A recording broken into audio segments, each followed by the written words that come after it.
umuntu aragukomangira urumva ati neza zashize n'amafi yashize n'inkoko zashize abantu barimo bararira amatungo kuyamara irambwa yawe ntakibiramo iro 20 kandi ubwo umutwe utariho wampaye iyo mbwa reka mbigire birindwi iyi mingene nyibagira abaturage hanyuma se yene muri gurangahe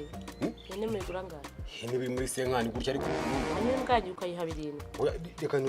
reka nizuzi 10 kugira ngo wenda duhahira cyo wakumva se kutama senkani kwera kuri inyama zabuze simbwa wundi rege imbwa bari hanyuma se inyama ugiye gutanga uravuga ko ari imbwa ako mavi nkuko nabikubwiye rero tureke kubigira blague urashaka kugabura abantu imbwa shangabura kurimo kunkanurira ubu ni ngiye umuntu wa mbere wabugaburiye abantu imbwa muri cyo reka basanzwe badya burusheti mu biryo ibyo byarabaye nigeze kubyumva ariko bigize icyaha barabivuze byo wafashwe ariko mujye musobanukirwa n'amategeko urashaka kutari bufatwe nafatwa